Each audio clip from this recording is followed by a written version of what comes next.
Just a second. Getting things right before the project starts. Some of that was mentioned already this morning. Some of the importance of making, assembling a team and getting things right before we start. So that'll be the grouping of questions here. But I'm going to first ask everybody to introduce themselves. We have Bryce Unger with C.G. Schmidt on the end, Donna Weiss with New History. You're out of order a little bit, but that's all right. Pat O'Brien with Milwaukee Development Corporation. If you guys want to each just give a brief intro. So I'm the principal of the New History Milwaukee office. We do projects in Northern Illinois, in Minnesota, Wisconsin, and now in St. Louis. We are historic preservation consultants that also have a very heavy emphasis on building pathology, condition assessments, assessing character, defining features, material reuse, etc., and assist with building design and specifications for the architect, but also handle everything you can imagine in the compliance world, such as historic tax credits, etc. So my name is Bryce Unger with C.G. Schmidt. So our company has been around for 105 years here in Wisconsin. We do work all over Wisconsin. Primarily out of our Milwaukee office, but we have a Madison office as well, and then we do work in other states, also down in Arizona, and where our clients may lead us. Personally, I've worked with C.G. Schmidt for 30 years, building all kinds of buildings. Recently, we have built a whole series of adaptive reuse projects and historic projects. Just recently completed Thrive on King in downtown Milwaukee, which is an amazing building. You all have to go. The Kingship Cafe has amazing lunch. You got to go check it out. It's a thriving atmosphere, and the whole block is transformed. Incredible, incredible building that has both a commercial and a residential component to it. So that building, along with a number of other buildings, including the building that I'm helping work with Pat right now to help get off the ground. So I'll let him introduce himself. Thank you, Bryce. That's a great commercial. I hope you give that commercial to these people when we finish our low-income senior housing project in Milwaukee. So if you're low income, come on aboard. We're going to have space for you in 2 years. So I'm Pat O'Brien. I'm president of Milwaukee Development Corporation. We're a not-for-profit, real estate catalytic, community-based real estate entity. 51 years in Milwaukee. We've done big projects like the Grand Avenue Mall, the reconstruction of the Avenue Mall, Fiserv Forum, and some other apartments and things downtown. We're now in the neighborhoods doing low-income housing, mostly providing loans for construction-type financing where we get paid back. But we also, every now and then, jump out and do a development project like 2711 West Wells, which is a 5-story and 9-story former hospital and city campus for the Milwaukee County Administration buildings. And we've engaged both Donna and Bryce's teams to work on that. Excellent. Thank you, guys. Well, I'm gonna start with a at the beginning question. Each of you holds a slightly different role in the project, so curious to hear from each of you on this. So getting things right. I'm an architect. I often am involved at the early side of things, but I'd be curious from each of your perspective. What is that first step, the thing that is maybe most important on a project in the context, especially of historic preservation or adaptive reuse, and if there is a housing twinge to it as well, that would be great, obviously, in this context. But first step, whether it's certain team members to get involved, certain things to look into, what do you think? What is the first thing that you would be doing? Well, I'll start, if I may.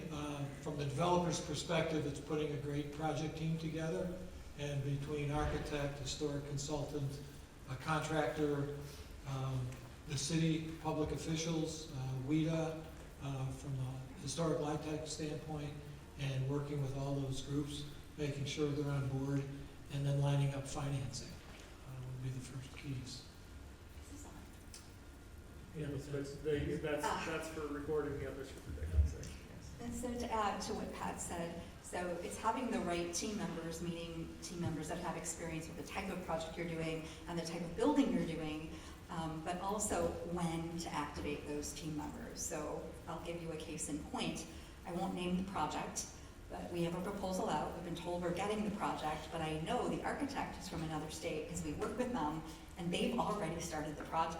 But what we're contracted to do on this 13-story building is the building condition assessment and identifying all the character defining features. And it's an executive office building, so there's a lot of character defining features. And so I just keep reminding them every few weeks that we're behind. So if they're already doing all the as-built drawings and they're starting schematic design, they're missing part of the equation and part of what goes into not just those very tactile things, but into what Pat was discussing and which I know Bryce can talk about, is if we find conditions, where's the budget money? And so oftentimes what happens is we get pulled into a project after the budget has been established. And we have a project right now where our doing a condition assessment was sort of an afterthought because exterior conditions are not in the architect's contract. I don't know why people do things like that. But anyway, so we just did a condition assessment on the building and spent 2 days longer doing it than we thought we would because there is spalling concrete and book-matched marble panels that are failing, and there's no money in the budget, and no one's assigned the role to actually take that on past us. So who's doing what when, really critical to success.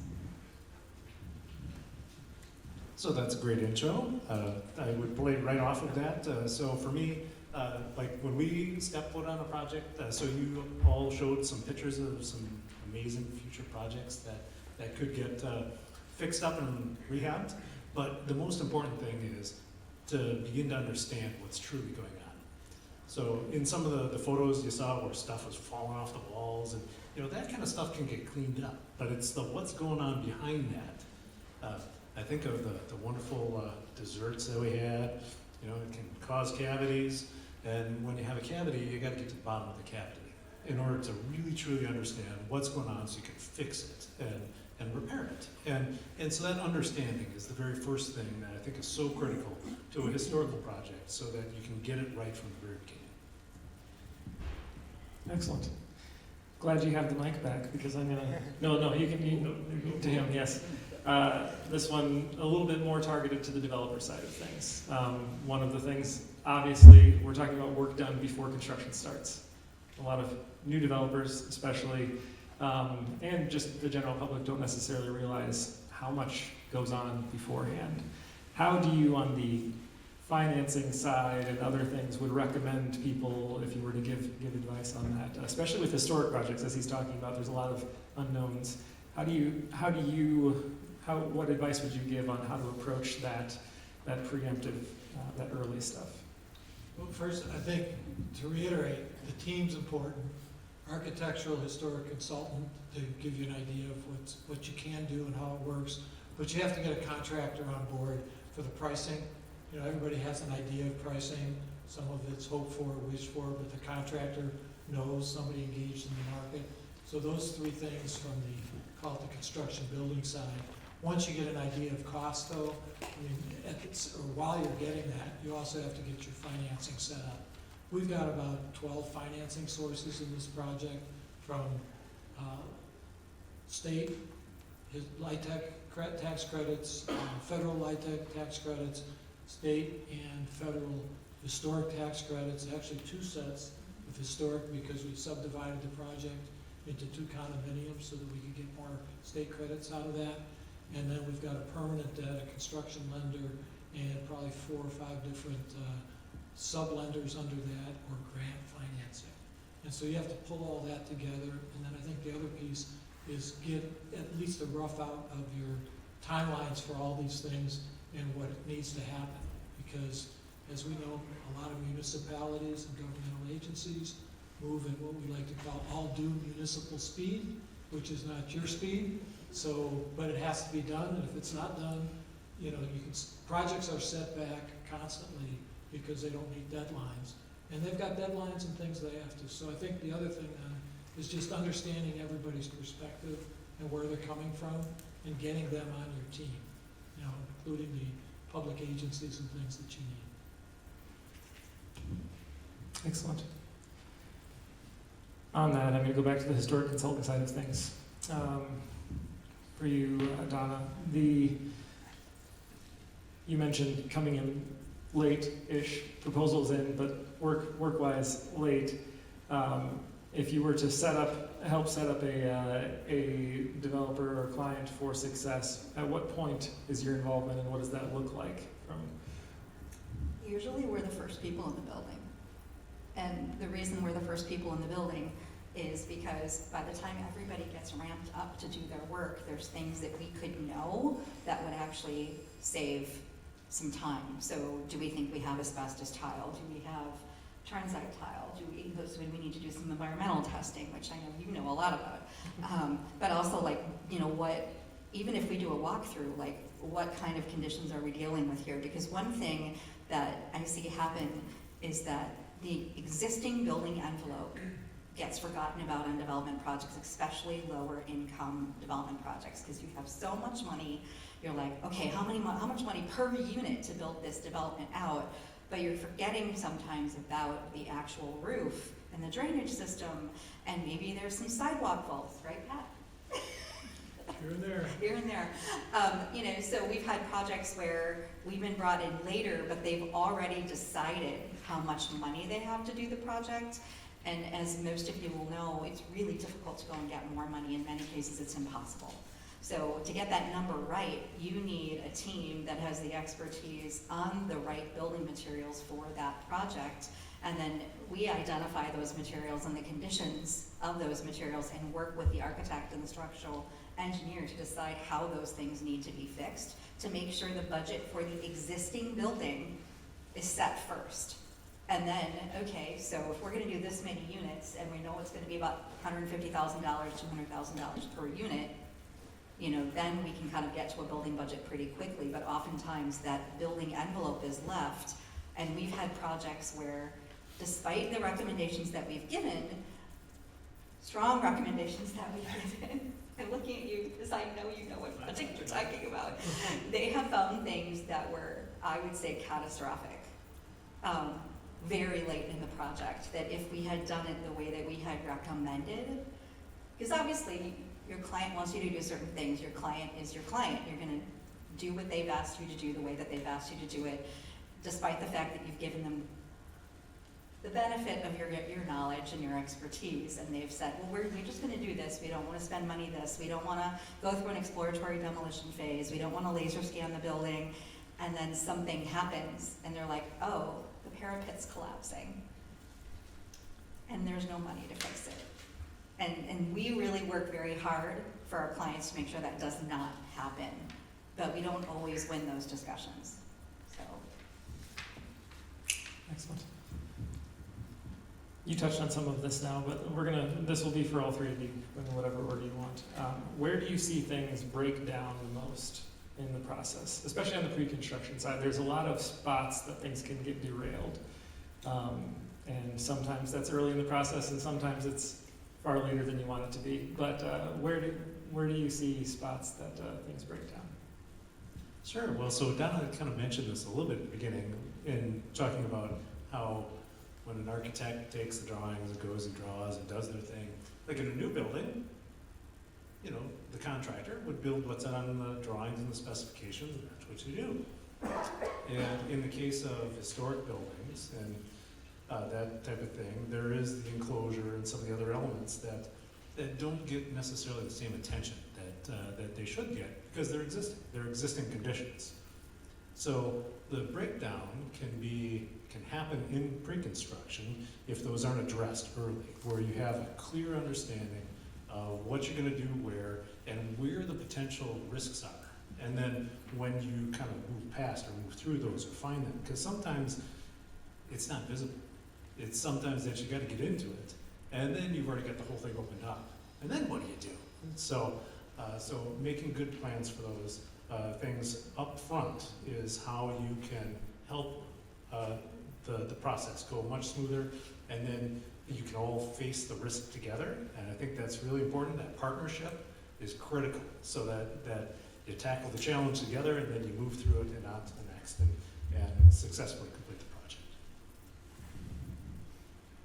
I think from the developer's perspective is you have to develop a team that's willing to state their case, and you have to be willing to listen to their case.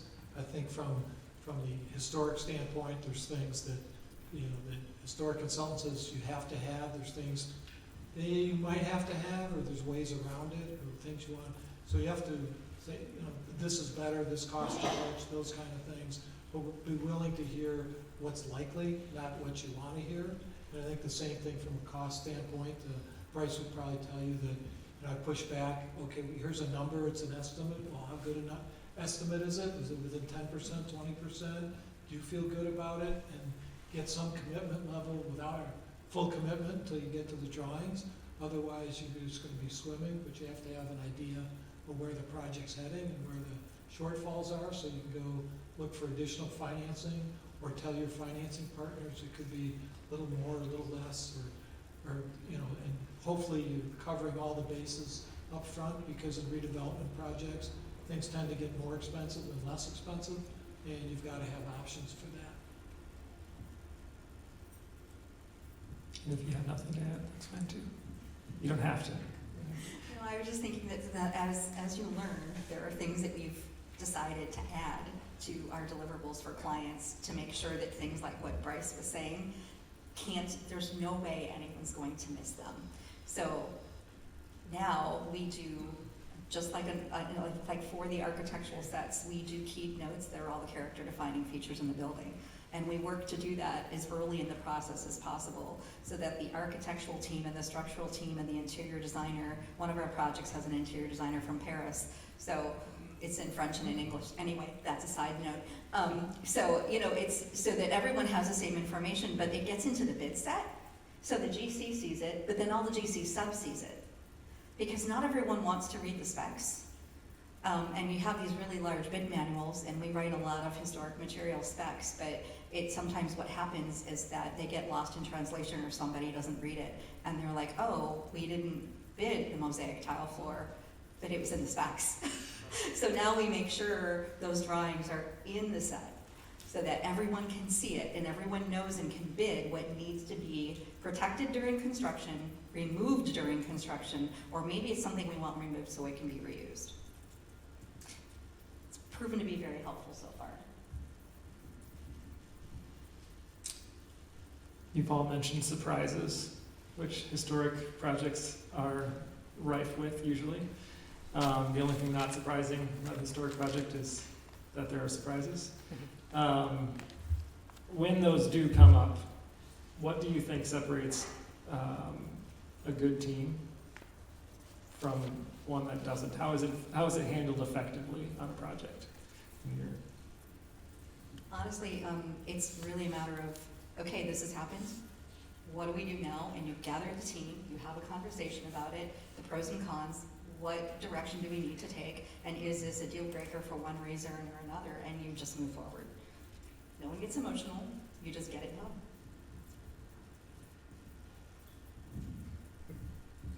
So for me, it's really about a clear direction. So a lot of times when you find those surprises, if you go no direction, you stop. And stopping in the middle of construction is a bad idea. So you want to keep going. And so having clear direction, buy-in from ownership, also understanding if it does have cost impact, how to mitigate it. There's got to be options. So that's one of the things that we really focus on is, here's your 4 options of what we can do, so that we choose an option and we move.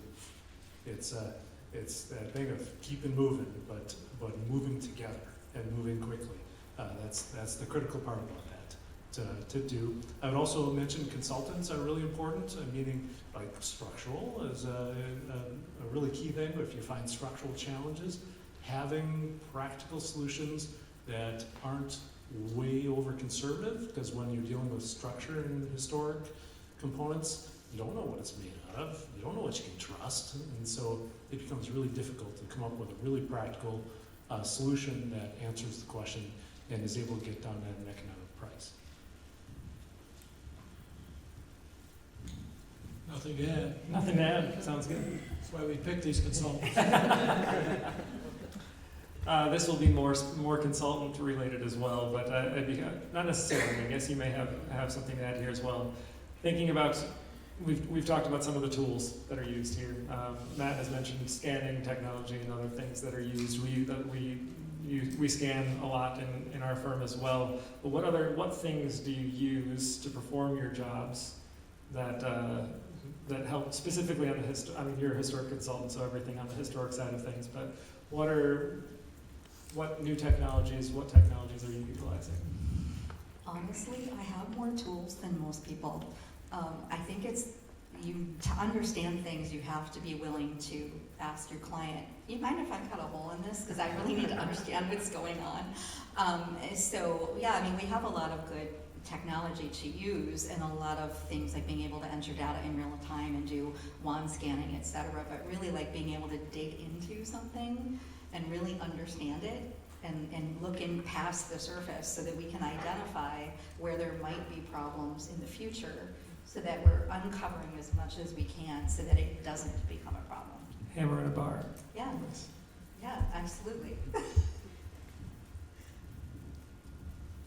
So there's a lot of really great technology that are out there that it's coming of age.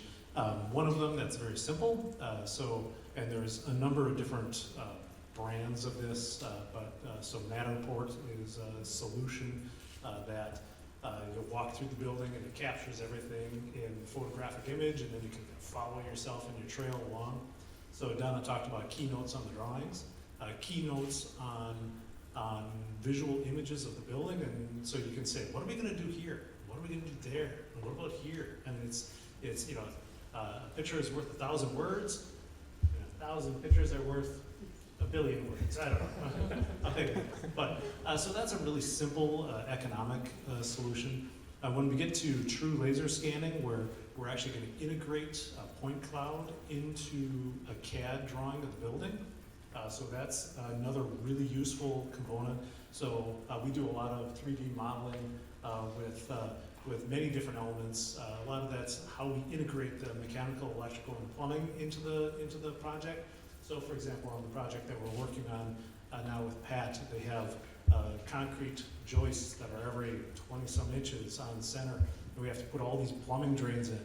And how'd you like to core through the middle of a joist that's as thick as the plumbing drain? It doesn't sound like it's a great idea.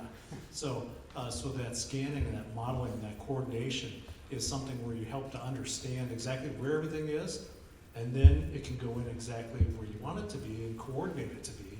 And then that also enables prefabrication and all sorts of other cost-saving measures that the owner can benefit from. So those are some of the solutions that we use in buildings today. I think from a development standpoint, it's really using technology to gather the troops together. We have twice weekly meetings, a finance meeting largely and a construction meeting, and now and then we bring those two groups together. So, Teams meeting, Zoom meeting, all that stuff makes it easy, right? And people can just be on the phone, so they hear it and they're there, and it's less time consuming.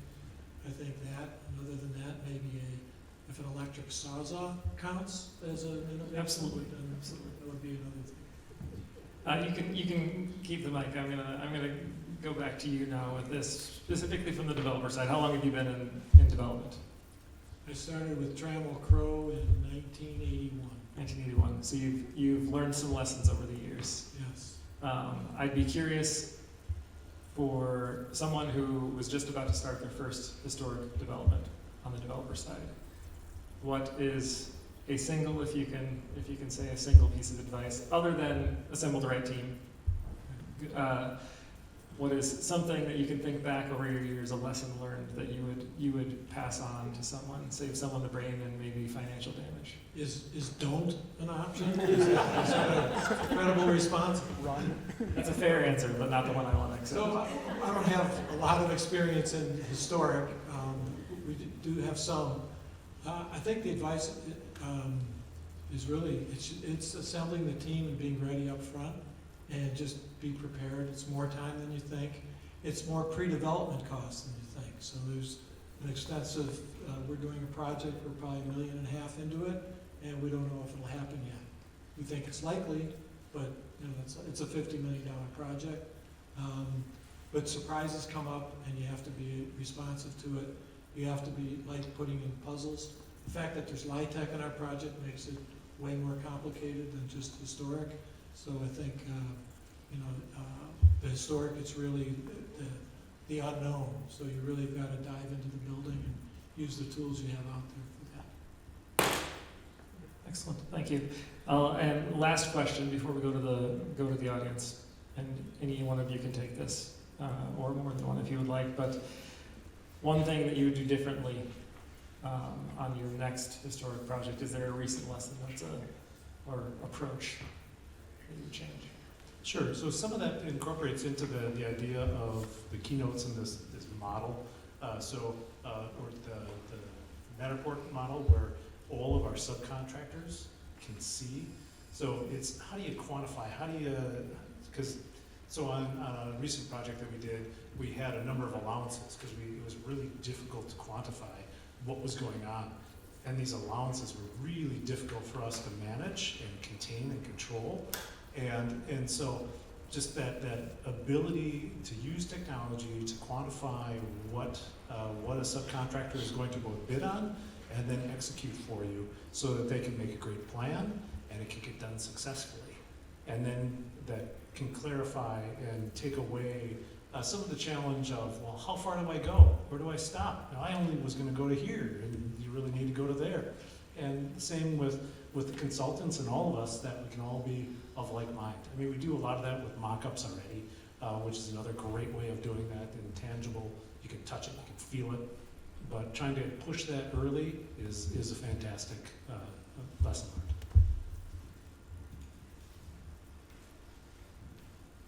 Anything to add? I think I would add making sure that your team, before they start, is all in the same room together. Make sure that everyone understands what their scope of work is, and if there's any overlap or any holes. Because people will make presumptions about the thing that they're working on, and if they haven't actually met in person, and it's amazing how often that actually happens, but if they've never worked together or if they've never met in person, they may be making assumptions that are not necessarily true about what they're working on. The other thing I would advise any developer is you may hire an architecture firm who's got a great portfolio of historic work. Make sure the team assigned to your project does. Because you may get a team that has no one on it who's ever worked on a historic project, because it happens to us all the time. Excellent.